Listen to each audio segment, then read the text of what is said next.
Carrying on. Okay, now let's just talk about revolution for a moment. Remember me saying, in the main, I'm quite critical of people that look at revolutions primarily with a theory. But perhaps one exception to that, I certainly think this is a great book. It's called Out of Revolution by Eugen Rosenstock-Huessy. And Rosenstock-Huessy is one of my favorite thinkers. In fact, of everybody I've ever read, he's been my most important influence. I've even written a very large book on him and another Jewish philosopher called Franz Rosenzweig. And they were the ones that really tipped me to the importance of religion for understanding social thinking and anthropological thinking, and specifically what Judaism and Christianity's contribution has been. So I'll just say that. And Out of Revolution, Rosenstock-Huessy looks at a number of revolutions, but before he does that, he does an analysis of the word revolution, which there's various other books do that. But the interesting thing about it is the term revolution is initially an astronomical term. And that suggests a going back to, the circulatory moment. And when we usually speak of revolutions, it's, first of all, it's often used synonymously with the word rebellion, revolution. Well, that's okay. But in terms of something like the French and the Russian revolutions, what has occurred is there's such a breakdown, such a social breakdown. And then the other thing that has occurred is there's such a new configuration of the elements that it is very different from an ordinary rebellion.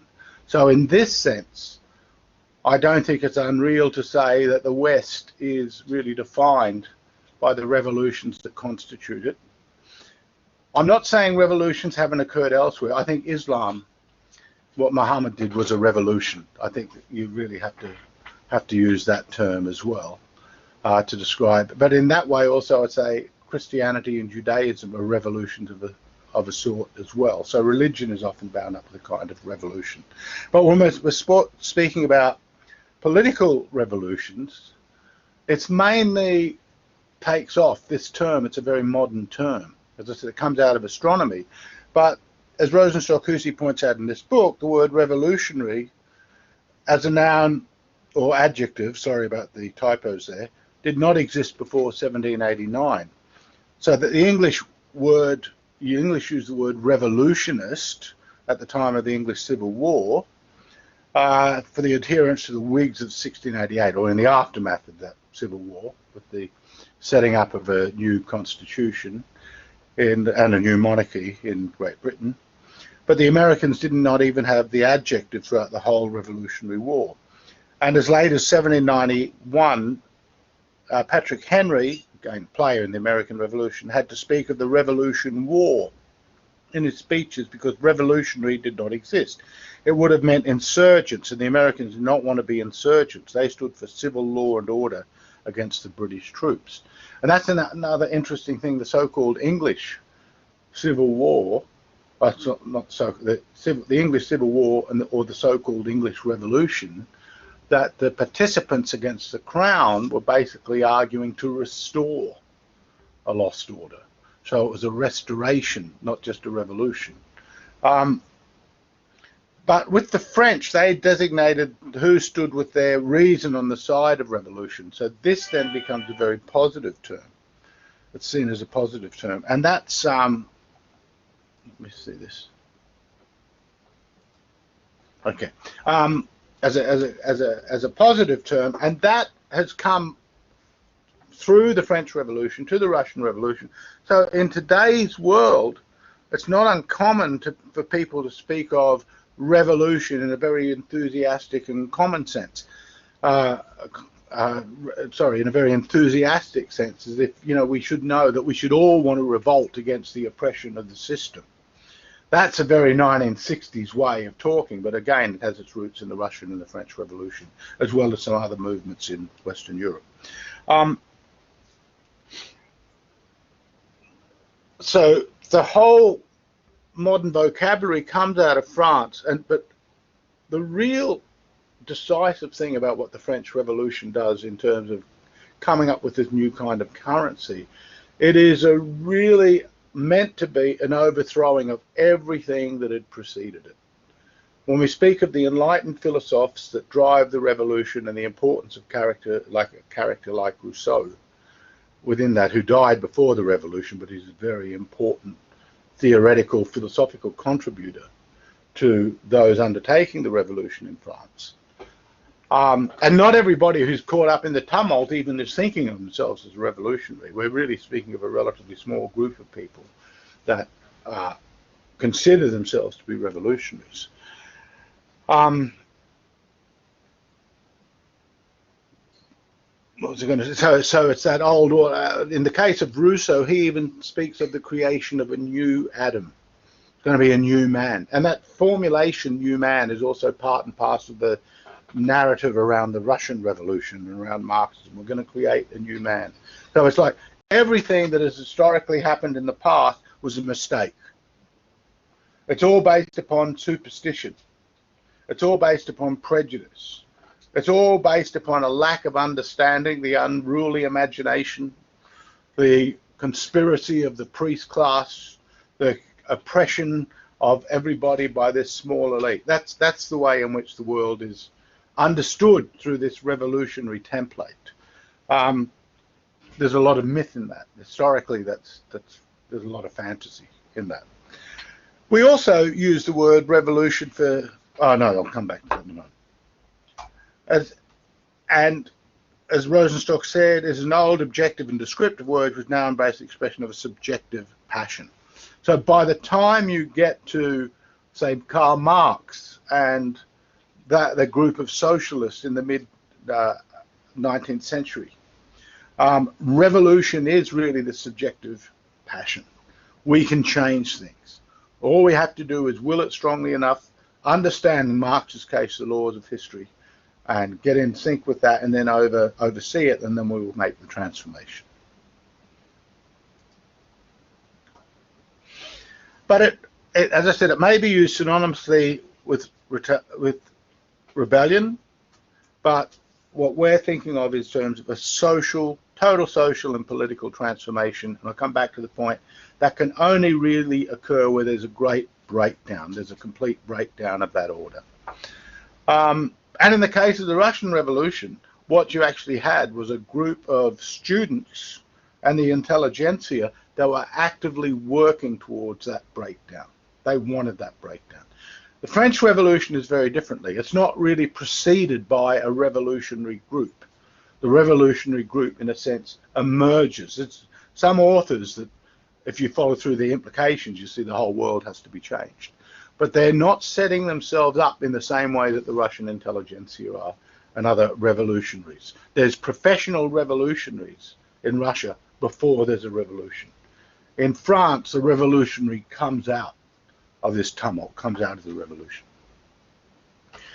It's also important that there may be revolutions from above, not just below. So there's an attempt to try and change the social order by dictate from above. National Socialism considered itself to be a revolution. It's not a revolution in the sense I've just said about that total social and political transformation in one way, but it is in another way. I think that certainly a lot of people would argue that the changes that have occurred since the 1960s in the Western world is a revolution. And indeed, it's no accident that the student revolts of the 1960s are decisive in changing the nature of the curriculum in university, ultimately the curricula that get taught in school, and ultimately even the nature of large-scale capital enterprises and sports bodies, which then want to conform to the narrative that comes out of that revolutionary period and the various things like feminism or, you know, the various emancipatory movements. So there is a revolution in this sense that we could say is going on right now, and which explains, or which is really important for understanding the real divisions that are taking place in the Western world between those people who have more traditional values and those people that have more liberal progressive values, and basically they just want to be in different worlds. But you could also say what's also occurred is there's been a changing of the guard of the elite power, that the elite has changed, and that's why those people that are very critical of what's going on in the West today, who don't like certain restrictions on free speech or hate speech legislation or things like that, or multiculturalism, a whole stack of things, who don't like that, they will talk about the political elites, because generally the people, of course, some people who say this are actual members of that elite, but they're outsiders in that elite. They don't conform to the consensual narrative, so their opportunities are very restricted in terms of promotion or in terms of status and various other things. But the critics, by and large, come from another set of classes and feel that they don't belong in that world, and they're being told what to do because they feel that the democracy has failed in some sense, or is not doing its job, because there's been a usurpation of the functions and of authority, and how authority is now being made. We will come back to that, because in the very last week I will talk a little bit about the 1960s revolt, and I'll do that again in the context of Islam, because it seems to me that's the greatest divide in the world at this moment, is the liberal progressive transformations that are going on in the Western world, and the very arch traditionalist set of sentiments and appeals that the Islamists, the Pan-Islamists, are calling for, which all gets covered over, by the way, in the more liberal progressive narrative by saying, well, Islamophobia is a very real thing, and this is an indication again of Western prejudice and Western colonialism. But if you actually see the kind of things that the progressives want, they're the utter antithesis in many respects to what Pan-Islamists want, who want much more traditionalist kind of society. So the French and Russian revolutions are total. The Islamist one aspires to be, but it's not completely successful yet. It hasn't played itself out. Whatever we say about the French and Russian revolutions, and both of them were ultimately defeated, but in some way they left a huge imprint, and thus they changed the world. They changed the world forever. Again, that's the reason why we're looking at them.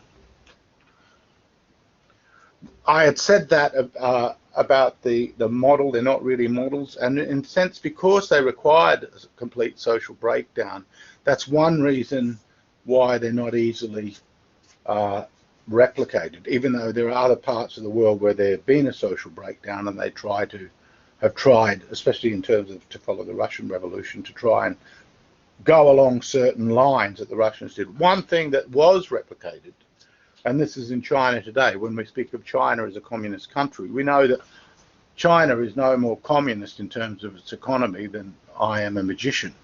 You know, they're just not. But in terms of its political formation as a party, it is very Leninist. It's not really Marxist, even though it says it is, but it is very Leninist. Again, we will look more closely at Leninism later. It's this new kind of social order. I've already indicated that with the French Revolution, a way in which elite power is entrenched. It is questionable, as I said, whether the French Revolution actually achieved anything of such magnitude as the French Revolution in the long term, but it certainly consolidated the idea of social equality in a major, major way that has impacted hugely upon the West. In fact, that idea is probably held on to with more tenacity amongst intelligentsia and professionals, some professionals at least, in the Western world than it is in Russia. But not many Russians, although many Russians will look back at Stalin quite fondly. About 67%, there was a survey done a few years ago, thought Stalin was not a bad guy. They tend not to look back fondly at the revolution itself. They like the strongman side of Stalin. And the term revolution, we use it more loosely to describe other rapid changes. The two most commonly, the scientific revolution, the industrial revolution. We can talk about the communication revolution that takes place with computers and then with social media in the wake of that and various things, internet, etc. What we may see And one thing I always try to do, and which I think is a very good thing to do, is always try and look at your circumstance from another point of view, that is from very far back and very forward into the future, which you can't really imagine, but just think of how odd you may look to people from another age. In terms of, for example, if we go back in the past, if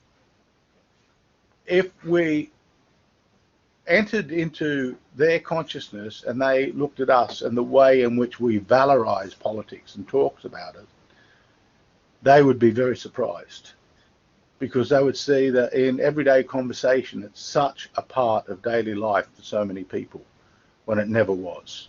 And that's part of what happens with the French Revolution. Once you completely change the demographics of who has some kind of political power, even if it's only small, like electoral power, you've nevertheless made a mighty change in the way you participate in your day-to-day life about what matters. And especially with the relative dwindling of religion.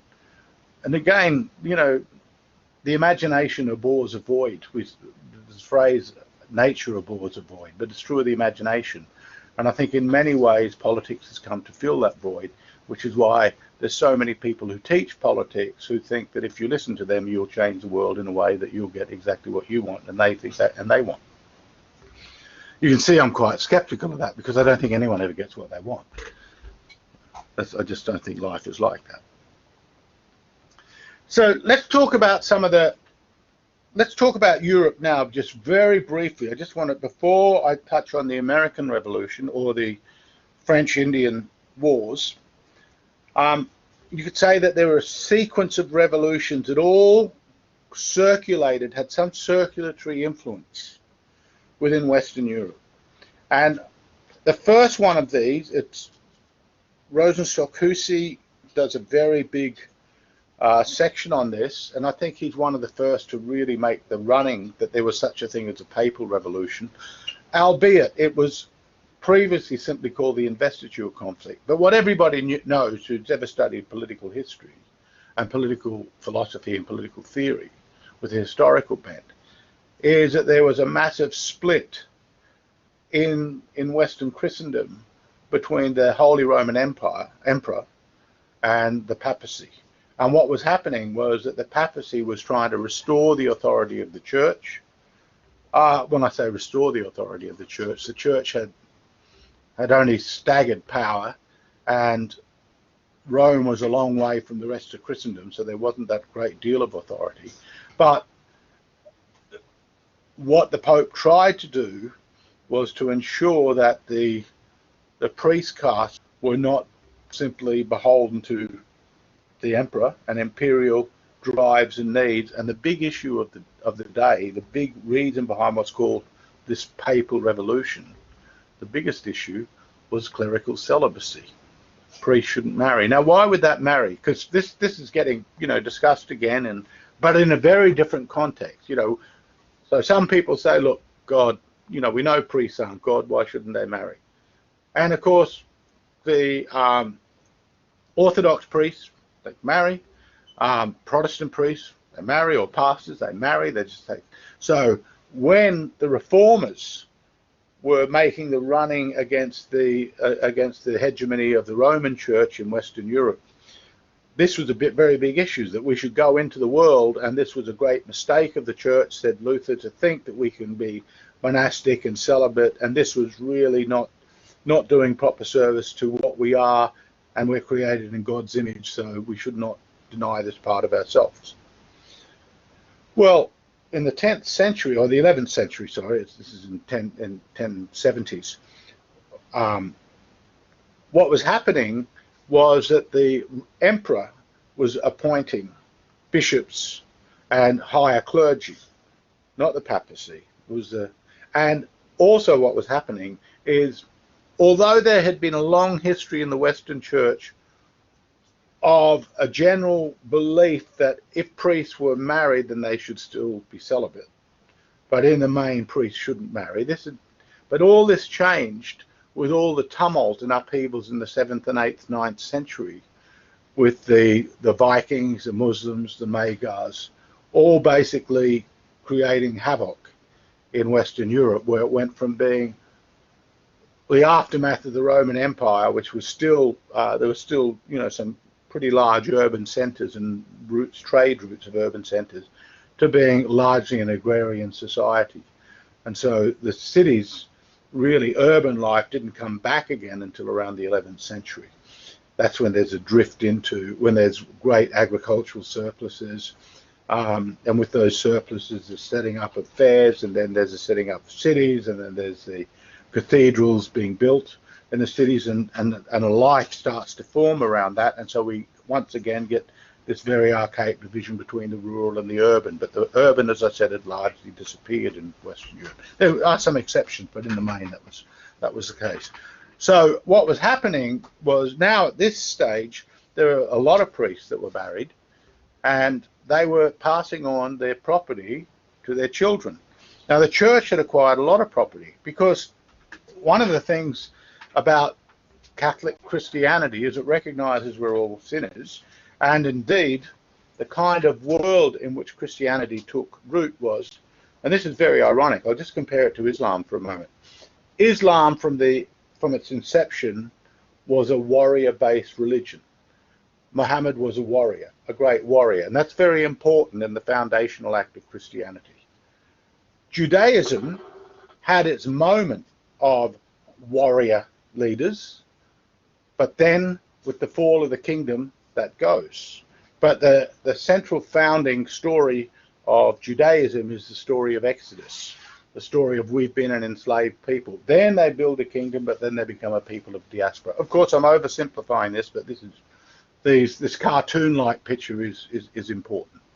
With Christianity, on the other hand, you have a revolt within Judaism, within a larger warrior kingdom, that is, the warrior empire, the Roman Empire. So that's a warrior society in which the essential transformation of the founder and the legatees of Christianity, it's a withdrawal inward, it's a renunciative religion. And neither Islam or Judaism are anywhere near as renunciative in their fundamental values as Christianity is.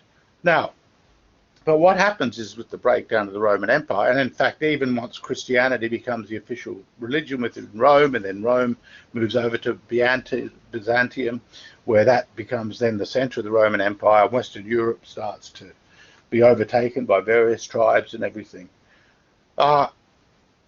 In the midst of all this, what you've got happening in Western Europe is all this warlords building up protection rackets, which is the founding of Western Europe is in a protection racket. That's why earlier, remember what I said about gangster films or ancient China, that War of the Three Kingdoms. This is exactly what happened. You had people needing protection so they could farm and they could harvest their goods. And some of that surplus would be extracted by the warlords. But the warlords then needed soldiers. In fact, when we come to the French Revolution, and this is true of the English Revolution, the need for the crown to have an army and its dependency, its more archaic dependency upon those that provided it, the lords and nobles. But when those lords and nobles aren't really providing it anymore because the army is starting to be composed in a different way, this is a real problem, because the king needs taxes. He needs to get the resources. But who owes the king anything? Who owes it, and who collects the taxes? We'll go into that in more detail when we look at the French Revolution. But you can see it's a very, very serious issue. So in that world, then, Christianity is a kind of oasis of peace amongst a warlordous world. That's why in the Christian church, for example, certain days of the week were prohibited, anyone was prohibited from fighting. So the Christian religion was very renunciative, but the world wasn't renunciative. The world was of a sort where it was very difficult to be a renunciate. You could go off into an abbey, you can go off into a monastery, but you needed protection if you wanted to survive from someone coming and plundering you and killing you, which is exactly what had been happening. So they needed laws, and this system is called the feudal system. It's in a sense, it's an oversimplification when we say the whole society was feudal, because it was a very complex society. There was still private property. There were bits of slavery, not so much anymore in the West. That started to phase out. But in the main, what you had was an oasis of peace. So a narrative around peace, a narrative around renunciation, a narrative all about not being worldly. Remember, Jesus refuses to, when Satan offers him, you can be king of all this, he doesn't want it. He's not interested. That's a very powerful mythic, if you like, or figurative expression of what are the energies and what are the ultimate goals of this kind of faith, of this way of being in the world. And to come back again, it's because it's to actually retreat from that warrior world in its inception. That's what it is. But over hundreds and hundreds of years, it gets caught up. It gets caught up in this imperial world, and then the imperial world breaks down. And as that breaks down, then, one of the things that people do who are warlords is they want to be forgiven for their sins. They've killed all these people. They've had to kill their people. Kill people. That's the only way of being in the world, because they're basically providing a protection racket and an extraction racket. So this is all going on over here, over there.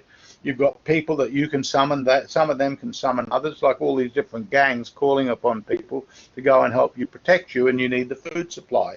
And then as you start to get people that are making things, it starts to become, the villages set up, and you've got the blacksmiths, and you've got people making stuff, and that needs to be protected. So you're back in this very archaic, it's very structural. It's almost not historical at all. It's very structural. So you need to do X, you need food, you need to protect food. You need to develop the food, you need someone to make certain things. Then as that gets developed, you want other things to be made for you. So you need to protect that making. So all of this is done, and here's the church that's not doing any of this. The church is basically a place of withdrawal. Now, the monks are making wine, and they're making beer, and they're doing farming, and that's a very important story also of their contribution to draining marshes and changing the basic infrastructure of Western Europe. It's a very important story.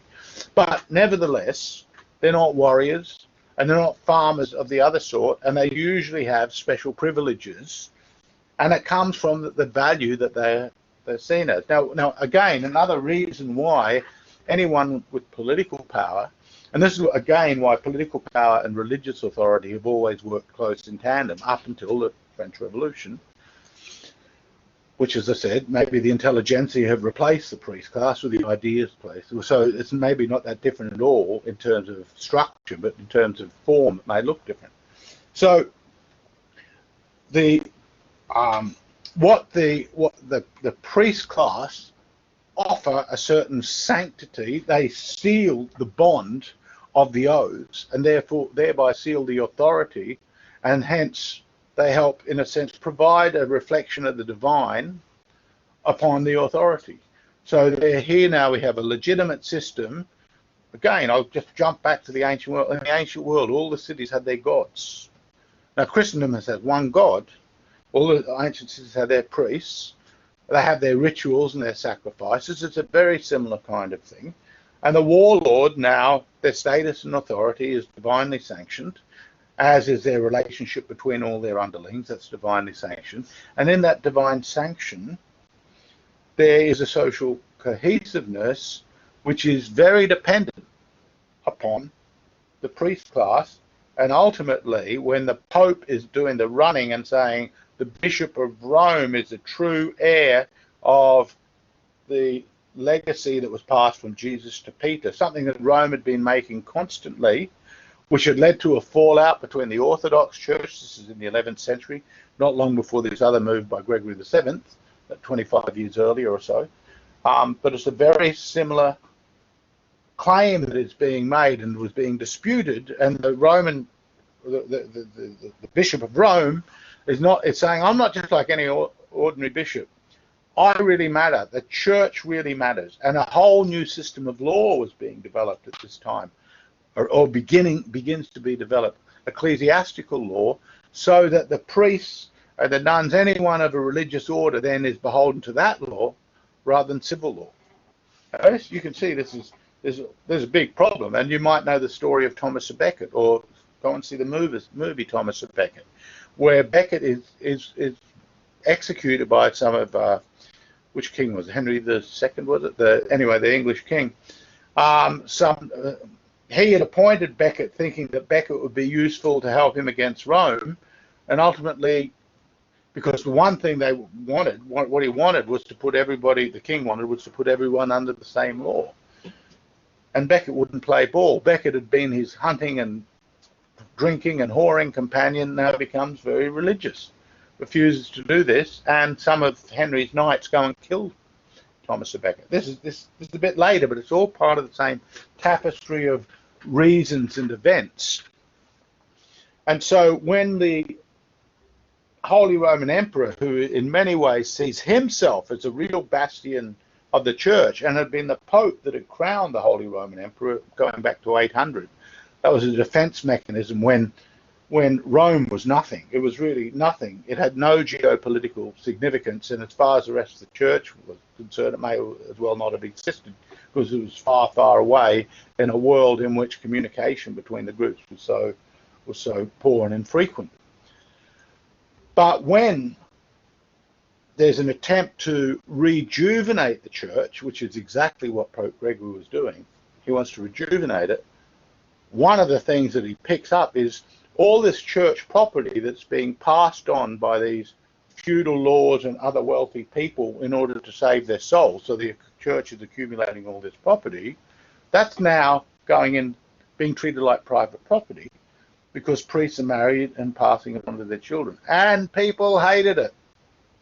There were riots all throughout the church, all throughout Western churches for this. They absolutely hated it.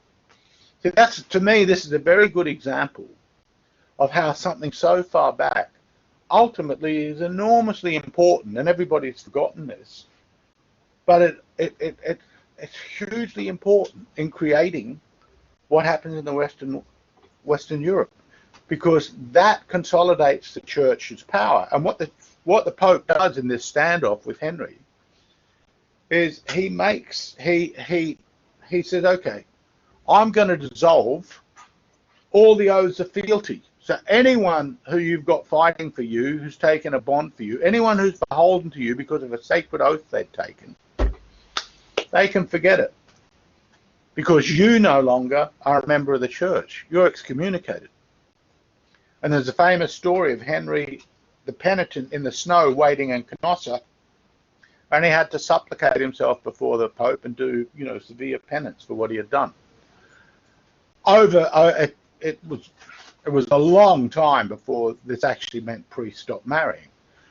And it didn't mean priests didn't sleep with women or anything like that. We've got all sorts of records of bad behavior, if you like, by priests. But that's what it was. It was a very structural, functional, political decision.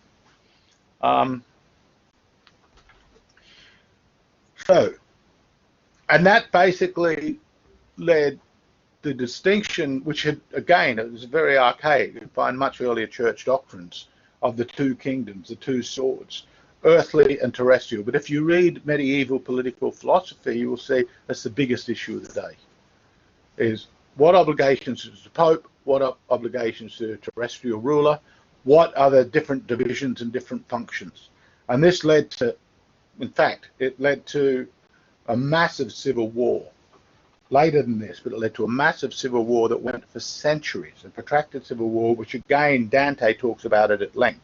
It's the backdrop to his Divine Comedy and to other writings of his, but various others. Marsiglio of Padua, Thomas Aquinas is talking about it. This is the issue of the day for hundreds of years. I could go on and give a lecture there. There's a lot of stuff there, but I'll just move. So that was a big revolution, and the Renaissance is in many ways a continuation of that revolution. Now, one way most people understand the Renaissance, which really is a belated projection back onto the Renaissance by the Enlightenment figures who were important for the French Revolution, But it's a very one-sided figure. So one way to understand the Renaissance, it's a rebirth of interest in the arts and in sciences, in mathematics, engineering. It's part and parcel of the urban developments that are taking place, particularly the new, relatively new city-states that have popped up especially in Italy, and the new commercial system that's developed there. The beginnings of capitalism are to be found there. The banking system is to be found there. All of this is happening. That's very secular. But if you go into a church gallery, an art gallery, and look at Renaissance paintings, Italian Renaissance paintings, what are you going to see everywhere? Mother and child. Usually mother-child landscape. As soon as I say that, you know, if you're aware of any art history, Raphael and Da Vinci paintings are going to fly into your head. And you'll just see, and what is that? What is that? The mother is the church. The child is the new man. It's the church that is seen as creating this great revolutionary rejuvenation. That is the rebirth. So that's already happening, and the Renaissance is very much a continuation of this other papal revolution. So Christendom has become a very proactive force now in daily life. It's not just something there's the warlords here and now, and you can see this in the architecture and on the way churches are. And they had started earlier in the 11th century when Romanesque cathedrals move into these grander Gothic cathedrals, and then you see the role that they have in the city. But over time, more and more and more tradespeople, more and more urban areas are withdrawing from their need to have any feudal fief loyalty, that kind of oath. There, a new centre of power is set up, and the church is a major player in that. And in fact, the great civil war that was going on, one of the things was happening is very often the city-states, not always, they would often change sides, or they would be divided in themselves in civil wars, but the more traditionalist ones tended to go more along with the empire, and the church was making the running on the more developmental urban types of political power. So that, again, but this is another kind of revolution that is going on, and we can see it in the artistic products, we can see it in the kind of writings that were being developed. There's a very new mindset, and that is happening concurrently with what we call the Reformation. Rosenstock-Huessy calls that, this will be my last slide, I promise, the German Revolution. Luther sparks off that conflagration. When I speak of Reformation, I speak of Renaissance. Really, they're more or less concurrent.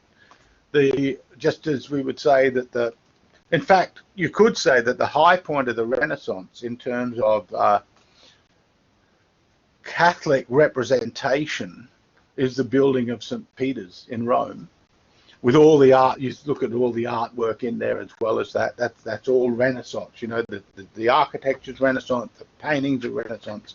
What that is all glorifying. And for the reformers, this is horrible because it's just all God is manifestly visible, which is the antithesis of what the reformers are. God is in the human heart. God is concealed. The relationship is a personal one. And our presence should be in the world, and that world should be really an extension of our participation to make our world more godlike, but not necessarily make it more of a majestic divine spectacle, all ultimately for the glory of the church and then for the glory of God. You can see two very different mindsets here. And again, it is really a revolution, and the revolution comes out in this way with Luther in Germany, which, as I said, is the beginning of it. There are other reformers, and some had preceded him by a significant period of time, like Wycliffe in England, Jan Hus, who had been executed nearly 100 years ago in Czechoslovakia. But nevertheless, with Luther getting political support by the northern princes in his antagonism with the church, his hostile attacks upon the church, what happens? All these nuns and priests, and you've got to remember at this time in Western Europe, if you took 100 people, there's probably like 20, 30 people would be clerics. There could even be a few more, you know, but there's a significant percentage of the population involved in some kind of clerical religious duty. All gone. They all go back into the world. Ex-priests get married. The pastor is just really a representative of the community. So that's the whole world is changing. And you can actually see visibly the changes because the churches now in Northern Europe change. The aesthetics of the churches change. Not, well, yeah, Northern Europe, but also, of course, very important is Switzerland, Geneva, where Calvin takes over. Calvin will be a very important figure in all of this. Don't think this is not related to the revolutions that come later. So here's this revolution going on now. This is going to be very important, again, for what happens in France leading up to the French Revolution, the demographic and religious reconstitution of that country. See why I'm saying you can't really easily replicate this. It's not, it is structural, yes, but it's also cultural. And it's a cultural, historical dimensions of this start to really accumulate and really have an important legacy, a huge legacy. In the case of Calvin, we see the change too, because he sets up a new kind of political formation, and it's basically the beginning of the modern republic. It's the beginning of the modern republic. Now, in Calvin, it is still very puritanical, and the word Puritan, that's the word that the English Calvinists use to describe themselves. But these Calvinists and these doctrines and various followers, they start to take off in certain locations, particularly Holland, and then in Scotland, and then they move down to England, and then they set sail for what we now call the United States. They're initially the Pilgrims going off because of the religious persecution that they are experiencing. Now again, there's a completely different aesthetic. The way their churches look, there's no paintings on the walls. The way, and what that one of the outgoes to this, I know Cassia has done that course on art where I talked about this, is that the celebration of everyday life and ordinary life becomes part and parcel of the whole new aesthetic. So different from the kind of aesthetic that had been part of the Renaissance or even the Baroque period later, which is a rejuvenation of the Catholic grandeur thing. That change, so leading to new states, this would ultimately trigger off the 30 Years' War and all these religious wars which we'll be talking about. So there's a revolution, its impact. So that doesn't die, it's a living thing. And this is true today of the French Revolution and the Russian Revolution. They are living things. They haven't been done and dusted forever because certain things that they have created are still alive. And finally, I'll talk about the English Revolution, a restoration. I mentioned that. Just a quick snapshot. I just want to make 2 points about it. One is it would not have occurred unless there had been this huge religious conflict going on within England. And the centerpiece at the basis of that, or the basis of that religious conflict, had been Henry VIII had broken away from Rome, set up the Anglican Church, which was not a reformist church, but was like Catholic church with some water in it. The Catholic church which you can get divorced. He wanted a divorce. It's a great example of how a singular personality can have such a massive impact upon all these structural aspects. So, and the huge impact he has is by not going along with the reformers. That meant that and basically then persecuting the reformers as well as the Catholics. That was just a long fuse to another war. So there was a religion component of that war. There were other components of that civil war, not least being the problem of the king needing an army and taxation and how he was applying it and where he was getting it from, and the real ire of those that he was extracting what they believed were onerous and absolutely unjust taxes from, fighting for their rights. And that set up for a brief period in England. There was no monarchy. There was Oliver Cromwell set himself up as a Republican leader. What came out of that, and in some ways what came out of that is more in sentiment than in real practice, was a constitutional monarchy. That's what came out of that. And that's when the Bill of Rights was set up in 1688, and William of Orange, there's a civil war basically going on, and he's called upon, and he comes to take the crown. There's another group of people, the Jacobites, that contested this, and for many years after also contested the authority or the legitimacy of this authority. But this Bill of Rights, basically, and the Restoration, the key point in the public myth about this, the narrative myth of this, was that the king, which he had done in fact actually, had overridden Parliament, and now the Bill of Rights was meant to cement the centrality of Parliament in the British system. Now that's going to be very important when we look at the American Revolution. So I've got us up to the point, not as far as I'd wanted to get, but I've got us up to this point where we're seeing that these revolutions, I'm just trying to read my own writing here, they're all Western European, there's a sequence of circulation, each owed a debt to the revolution that precedes it. Okay, I'm sure everyone's exhausted, late start, I'm sorry.